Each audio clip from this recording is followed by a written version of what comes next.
welcome back to Beyond the Blockage. I'm Vaishnavi. I'm Vasumati. I'm Ashita, and I am so excited to get into today's topic and interview. And I'm Jen Bao. Today, we are joined by a very special guest on this week's episode, Dr. Reddy.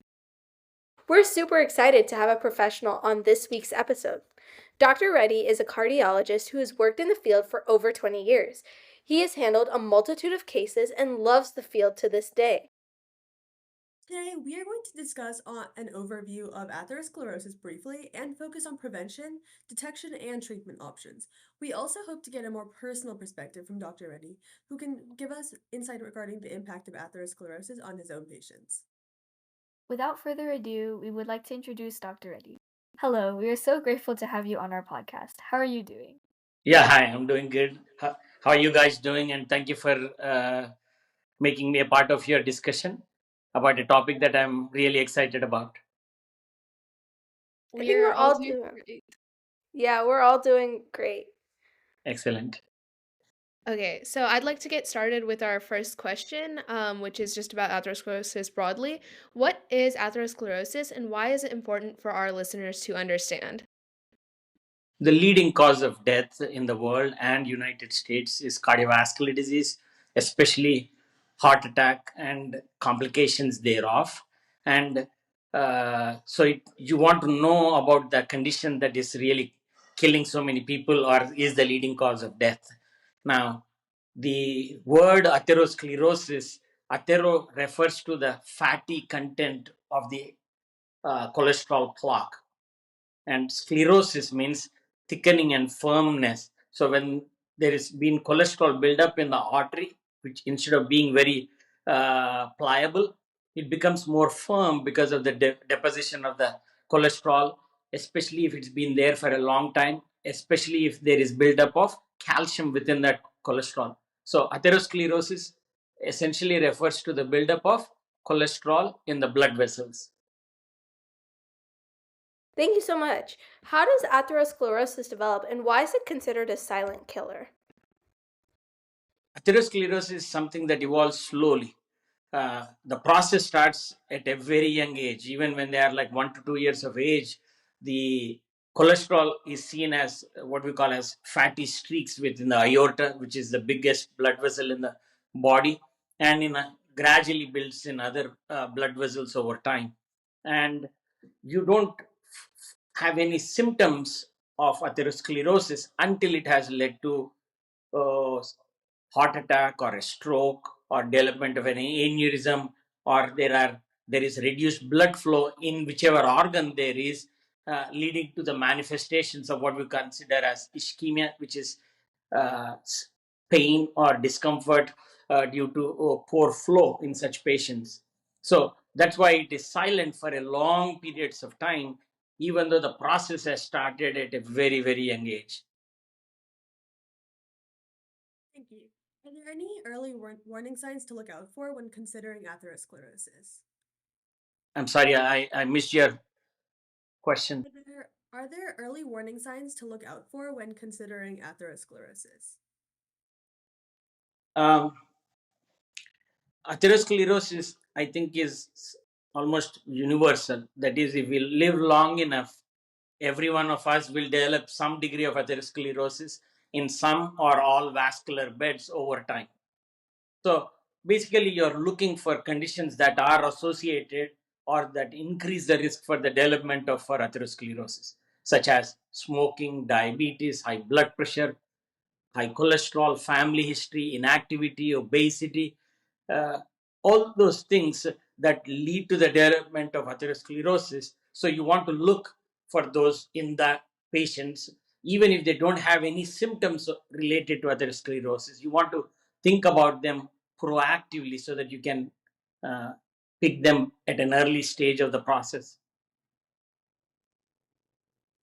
Out of those risk factors that you've just said, are most of these risk factors usually preventable or are they more like genetic? Uh, there are definitely genetic causes, no question about that. The ones who have genetic causes tend to develop more severe disease at a very early age, and some of them can be due to abnormalities in the LDL cholesterol receptor or pathways that affect how high your bad or LDL cholesterol can be. In some of them, the LDL cholesterol, normally the total cholesterol is like 200 or less. In patients who have familial hypercholesterolemia, as we call it, they could have LDLs of 3, 4, 500 or even more. So those people will develop atherosclerosis at a very early age.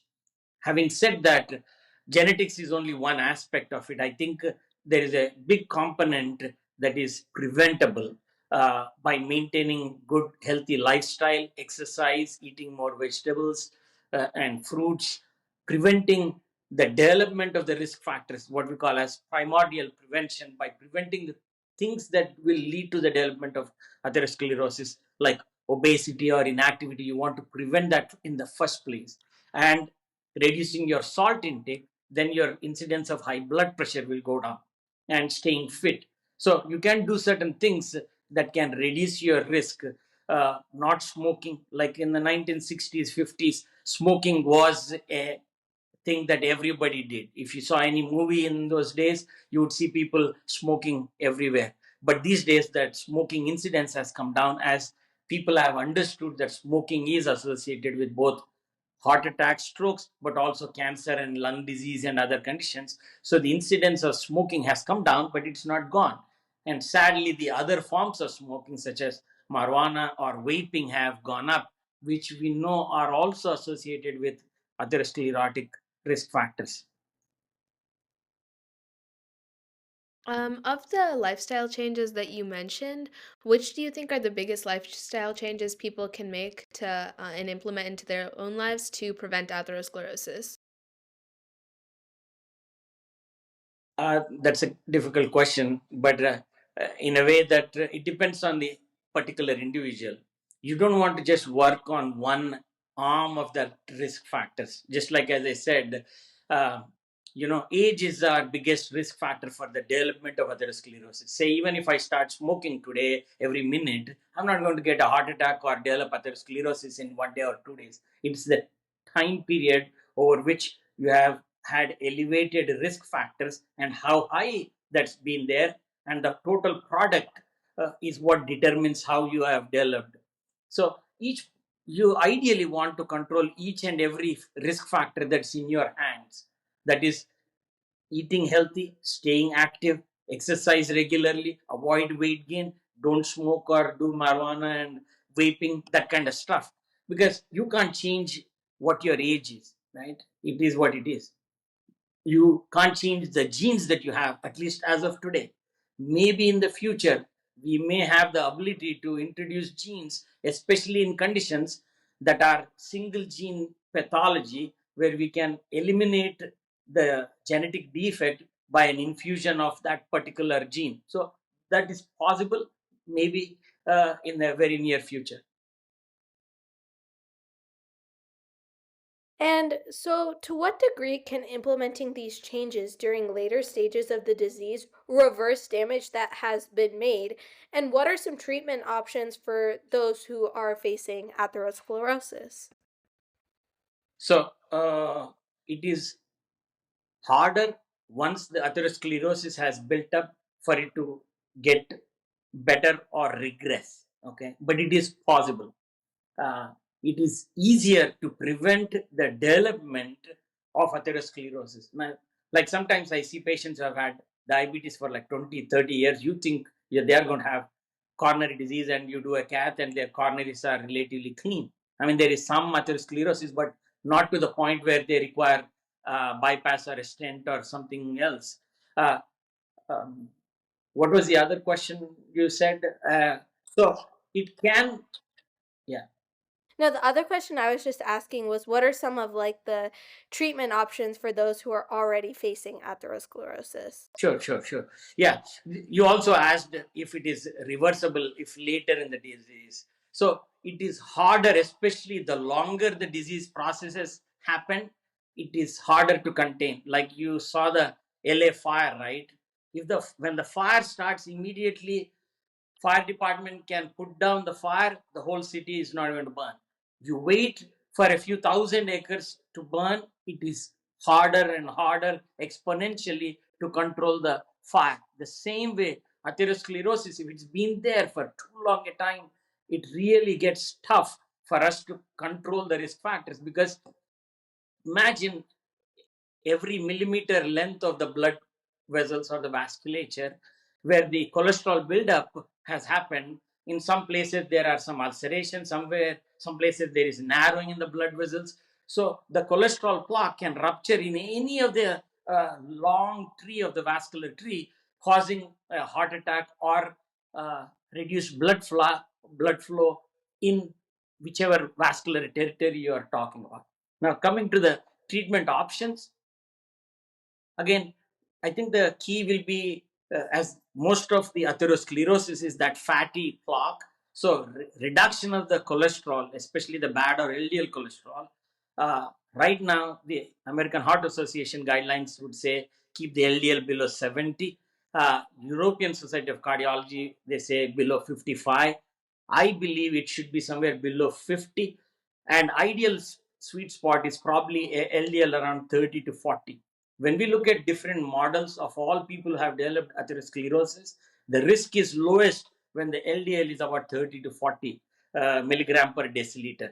Now, so statins have usually been the mainstay of treatment for many years, and there are additional cholesterol lowering agents such as ezetimibe or Zetia, which is a cholesterol absorption inhibitor, and there are newer agents which are a bit more expensive, but they are quite potent in reducing the LDL cholesterol, such as PCSK9 inhibitors. And remember, I had talked about entities such as familial hypercholesterolemia, especially the homozygous variants, where they get bad genes from both mom and dad, where their LDL cholesterol is very high. Such patients require plasma,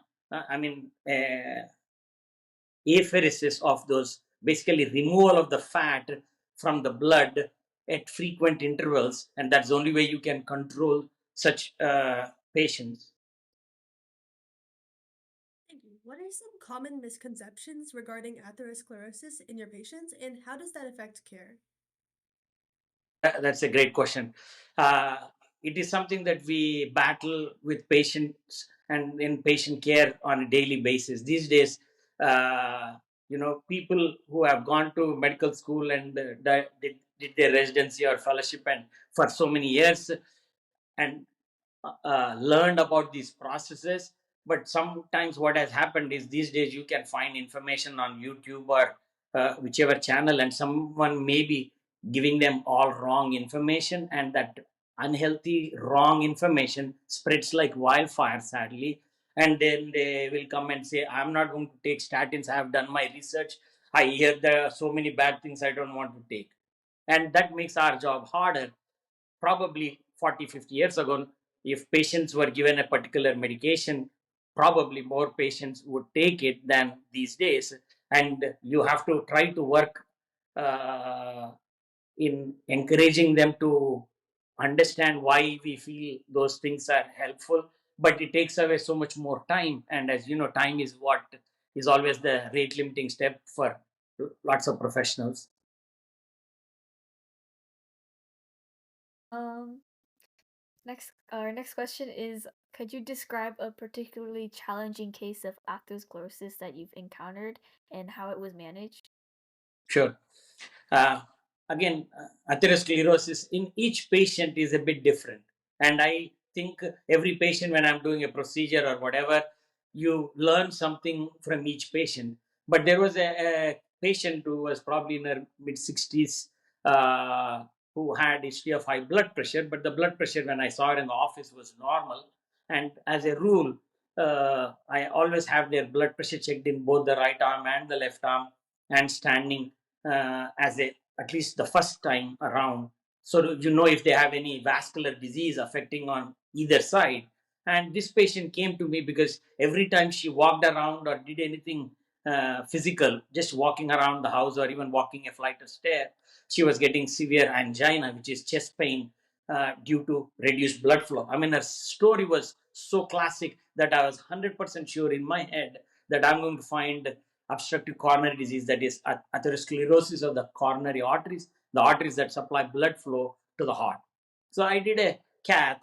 So I learned cardiac catheterization in the previous era where we used to go from the groin. I was not trained in the radial approach. These days we do it from the radial approach.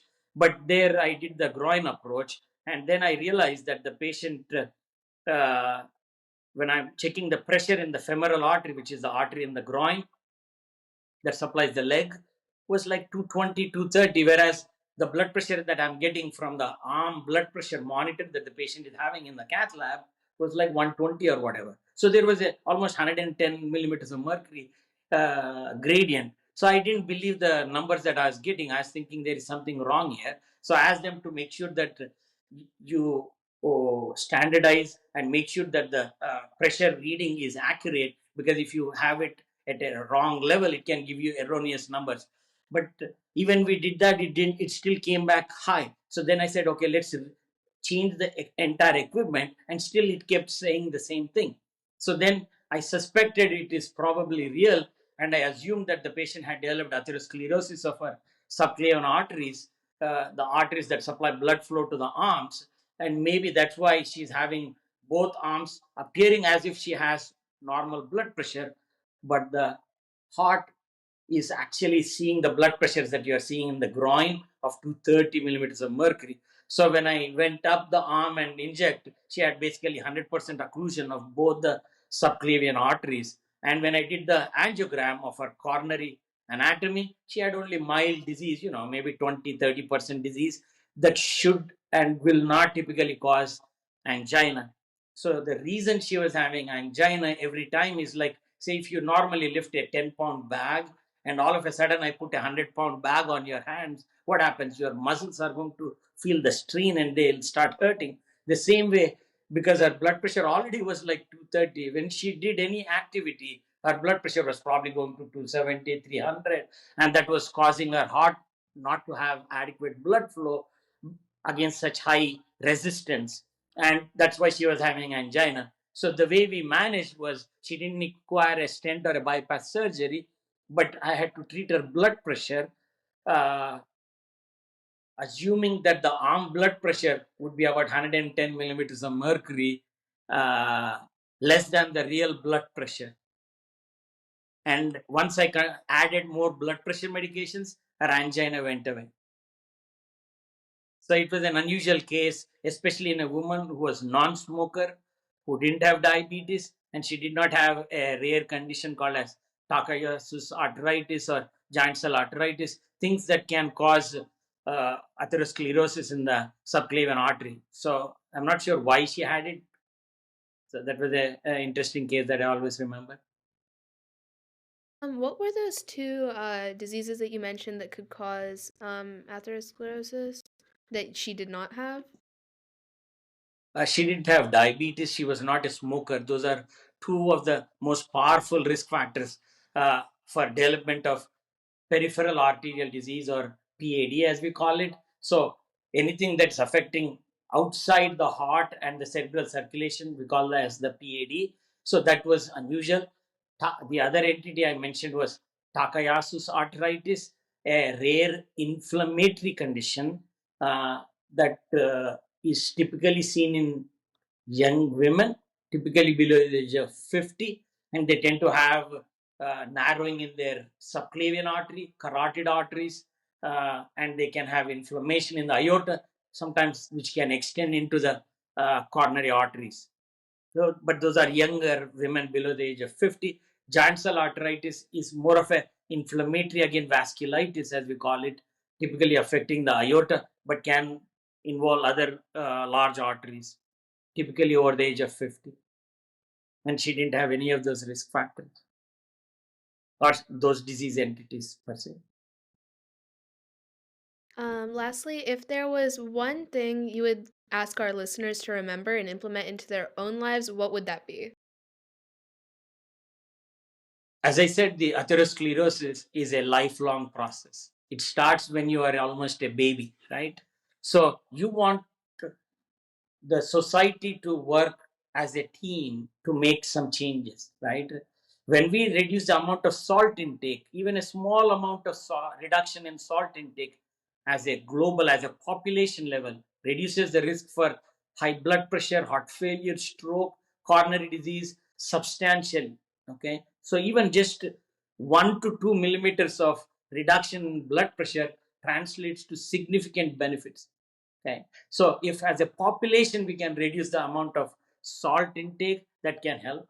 When some studies have shown, when you use a salt substitute which has like potassium instead of the salt is sodium chloride, replace a part of that sodium chloride with potassium chloride in a small proportion, and that also has been shown to reduce the risk of high blood pressure. Now, if we can educate people not to smoke, stay healthy, eat healthy, and regular exercise as part of their education when they are in their primary and middle school and high school, I think that will go a long way. Now, at an individual level, each one of us has to take responsibility for ourselves to make sure that we are doing the best we can to reduce the risk. Now, no matter in some people, no matter what we do, we can still develop. Now, but at least there is a lot of disease, as one of you had asked.